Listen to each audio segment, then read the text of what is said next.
नमस्कार, हमारे खास कार्यक्रम में आप सभी का स्वागत है। मैं हूं आपके साथ गौरी शंकर। ऐसा लग रहा है कि उत्तराखंड में इस वक्त धामी सरकार एक बड़ी परेशानी में घिरती नजर आ रही है। परेशानी ये है कि काम तो करना चाहती है, लेकिन काम करने के पहले इतने सारे नियम कायदे कानून हैं, उसमें सरकार फंसती नजर आ रही है।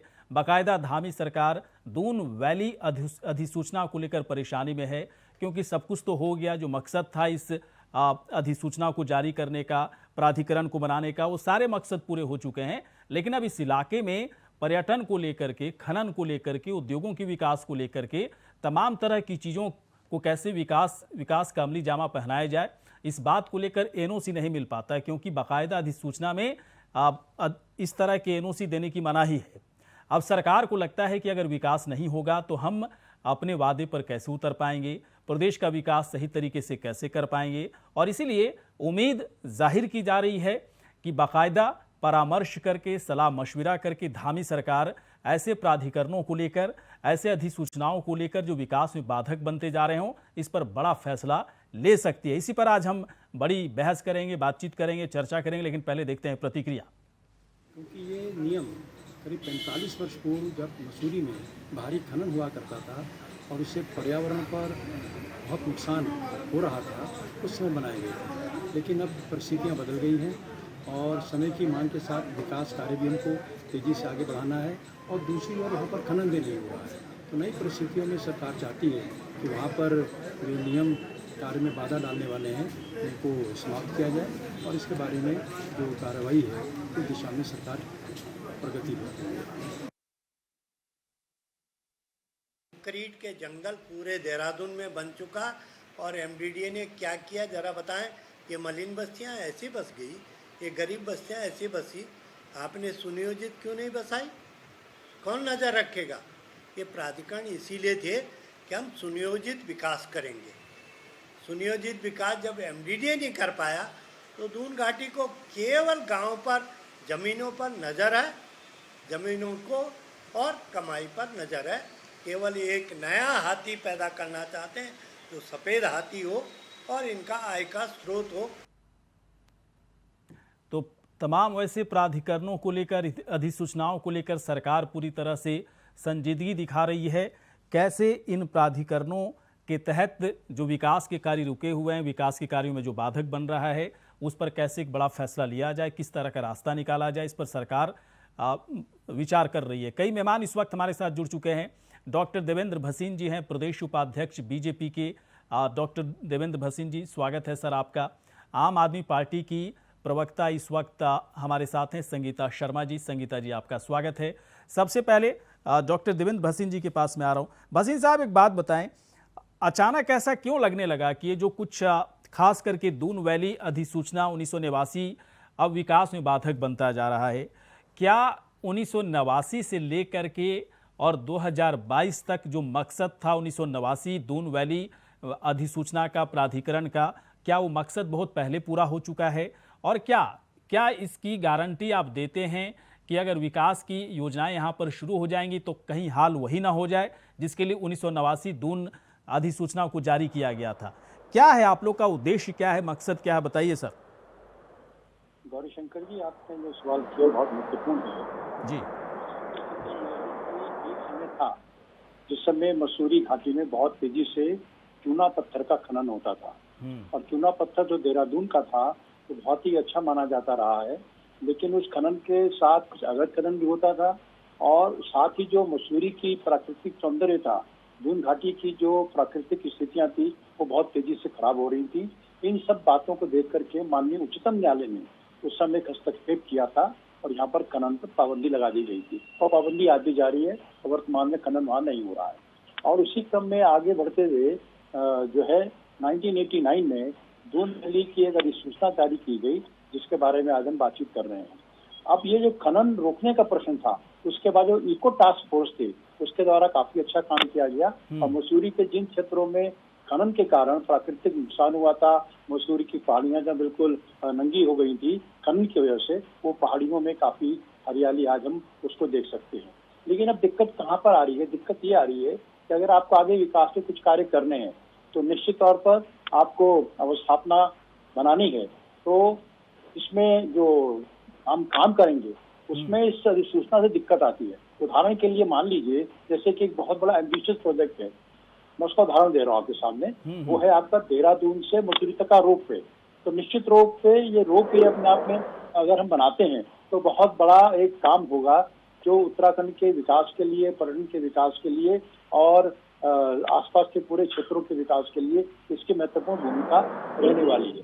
लेकिन जो क्षेत्र इसके बीच में पड़ रहा है उस क्षेत्र के अंदर जो अवस्थापना अगर हम जो खड़ा करना चाहेंगे, टावर खड़ा करना चाहेंगे, स्टेशन खड़े करना चाहेंगे, पार्किंग के स्थान बनाना चाहेंगे, उन सब बातों को लेकर के दिक्कतें हैं। ये मैंने केवल एक उदाहरण दिया, इसी प्रकार से अन्य प्रकार की बातें भी हैं।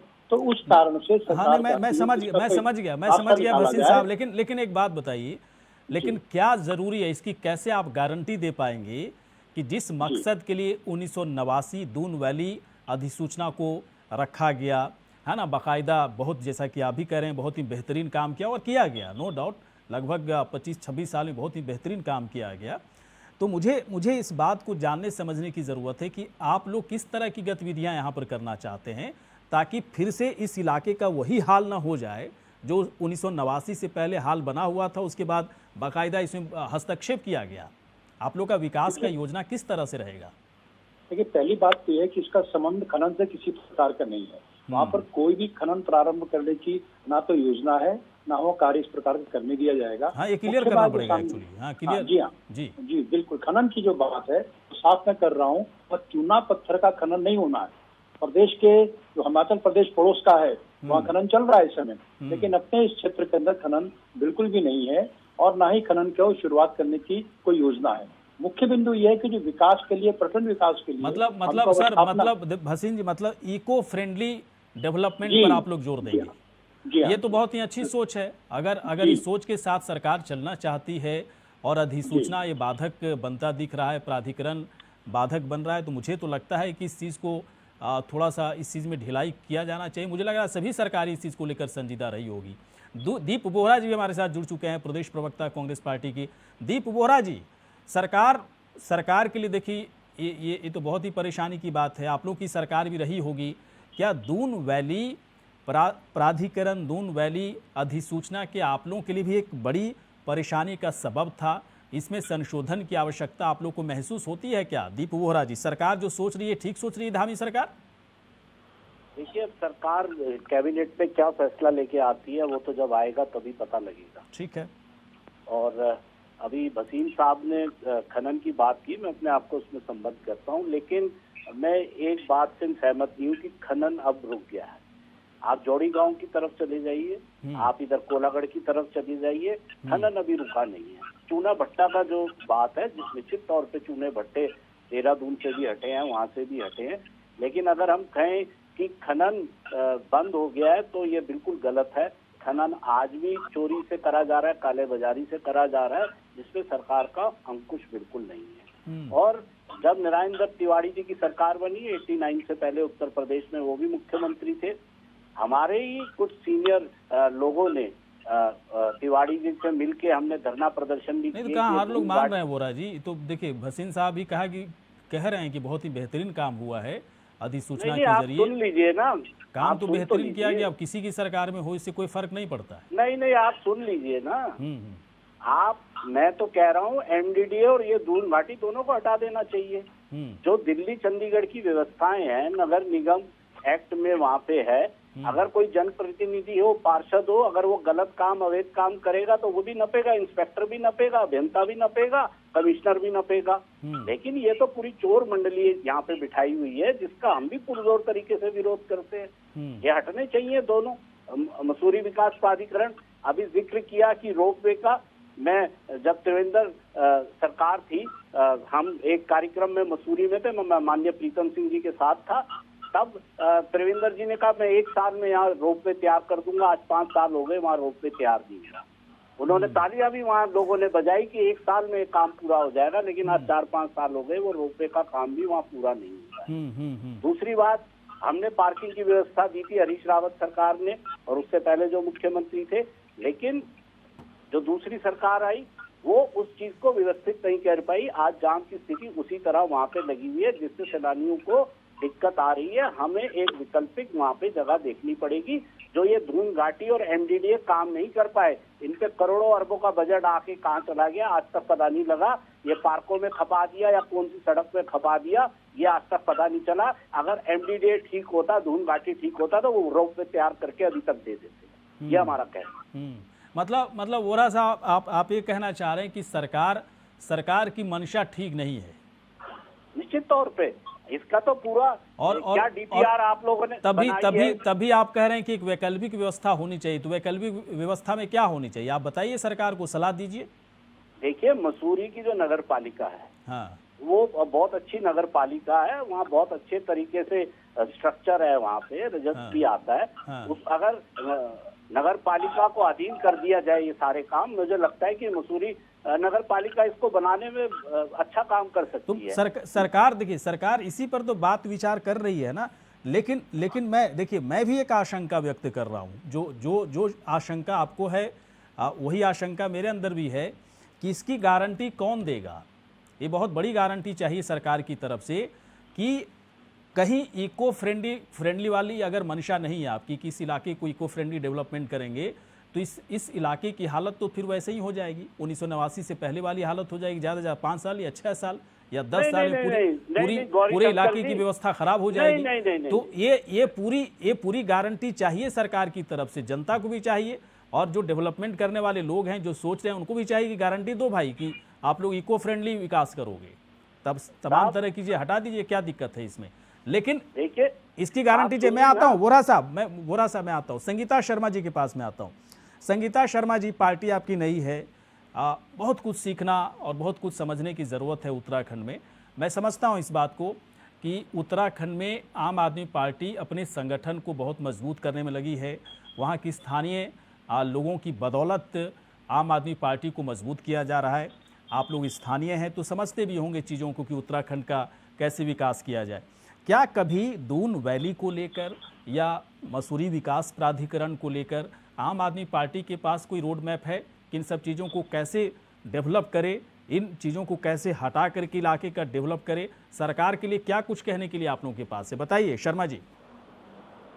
देखिए गौरी शंकर जी, मैं आपकी इस बात से सहमत हूँ कि इस चीज़ की गारंटी कौन देगा, क्योंकि जब हमने एनएच बनाने की भी बात हुई थी तो बहुत सारे अननेसेसरी पेड़ों को भी कटता हुआ देखा। तो थे जरूरी, वो तो कटे ही, लेकिन उसकी आड़ में कहीं ना कहीं बहुत सारे पेड़ एक्स्ट्रा भी काटे गए। और जो उत्तराखंड है उसकी खूबसूरती ही यहाँ के जल जंगल जमीन से है।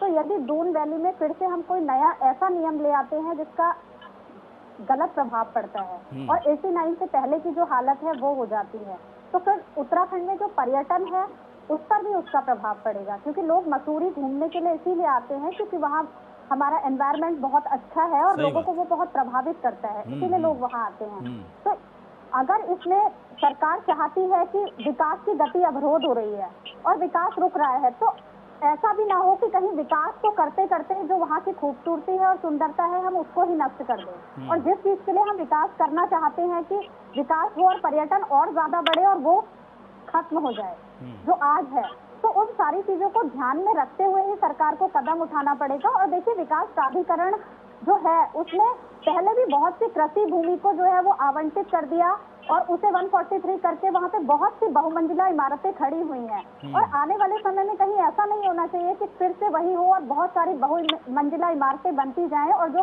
प्रदूषण है वो लगातार बढ़ रहा है। हम फाइलों में तो बहुत कुछ देखते हैं कि विकास प्राधिकरण ये कर रहा है, इस पर रोक लगा दी, लेकिन वो फाइलों तक ही सीमित है। उसके बावजूद भी अभी भी बहुत से काम ऐसे हो रहे हैं जो विकास प्राधिकरण के विरुद्ध है, लेकिन वो हो रहे हैं, जिसकी वजह से पॉल्यूशन भी बढ़ रहा है। तो सरकार को बहुत कुछ देखते हुए कदम उठाने की जरूरत है। ये नहीं कि यूं ही आपने नियम बदल दिए, जैसे सरकार हमेशा बहुत सारे नए नियम ले आती है और एक थोपने का काम करती है और उसके बाद उसका परिणाम कुछ नहीं निकलता है। तो इस दून घाटी के लिए और मसूरी के लिए ऐसा बिल्कुल भी नहीं होना चाहिए।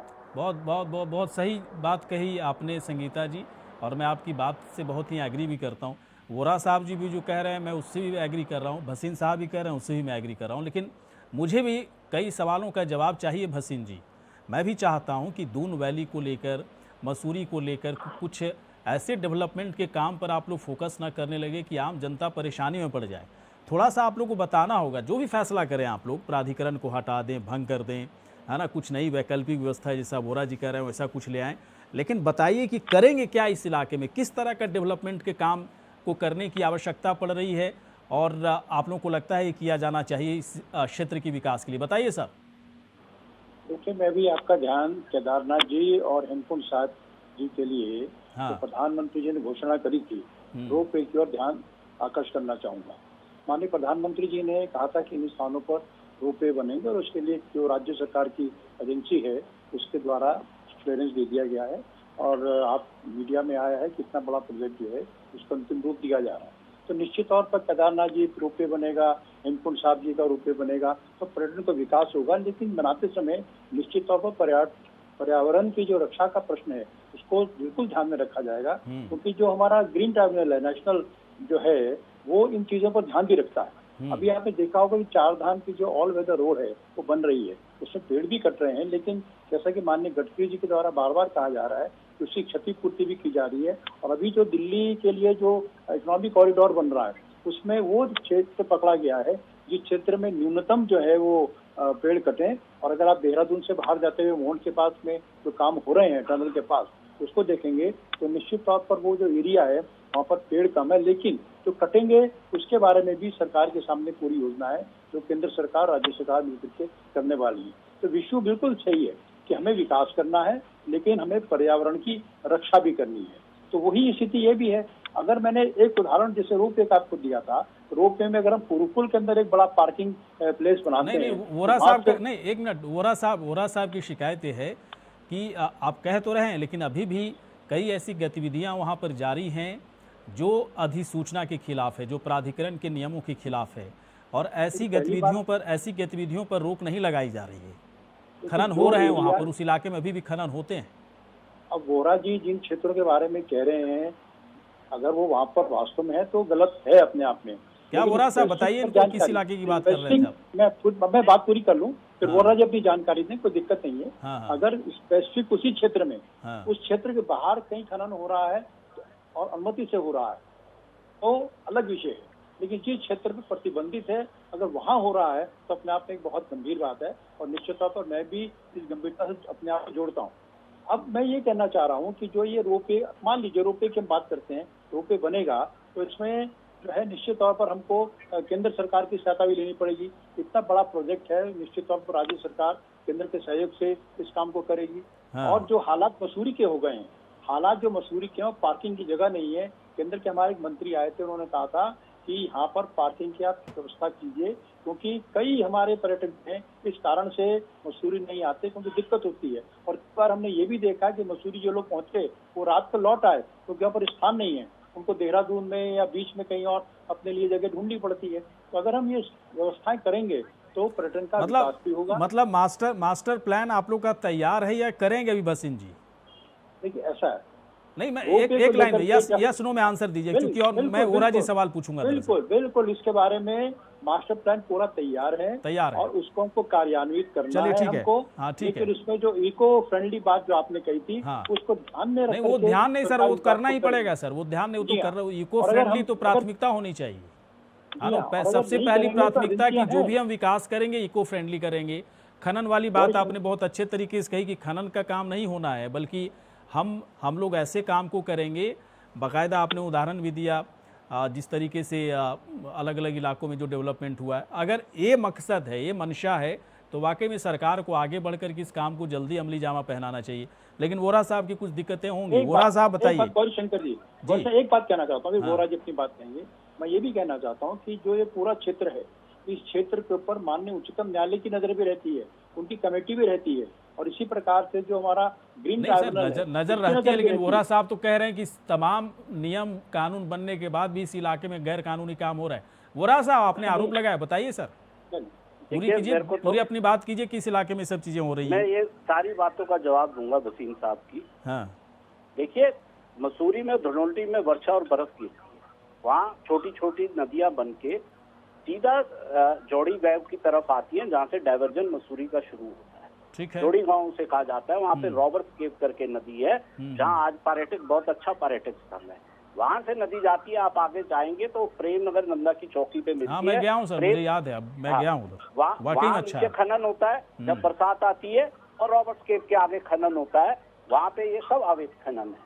ट्रैक्टर ट्रॉली बुक की, आपको ट्रॉली वहाँ पे मिल जाएगी, छोटे पत्थरे वो लेगी, रेत बजरी सब लेगी। दिक्कत ये आती है कि हमारे जो भाजपा के साथीगण है, ये जो दून घाटी और एमटीडीए है, मैंने बताना चाहता हूँ, ये आपकी सरकारी व्यवस्था जिले की है, ये केंद्र सरकार की नहीं है। केंद्र सरकार को अगर करना है तो बहुत अच्छी बात है भैया, ये दून घाटी केंद्र सरकार के अंदर नहीं आती है, जिले के अंदर आती है। ये सरकारी व्यवस्था है आपकी, ये आप अपना एसेट भी कह सकते हो। इसमें केंद्र सरकार क्या करेगी? अच्छा है, आज आप देख लीजिए, अभी इन्होंने बात करी, आज हरिद्वार में माननीय सुप्रीम कोर्ट के ऑर्डर्स हैं कि 200 मीटर गंगा जी के आसपास आप कोई होटल नहीं खोल सकते। अब मैं पूछना चाहता हूँ, 7-8 साल में जो घर थे वो होटल कैसे बन गए? वो कैसे होटल बन गए? आज जांच हो जाए तो आधे रेजिडेंशियल है वो। तो ये तो व्यवस्था है केंद्र की।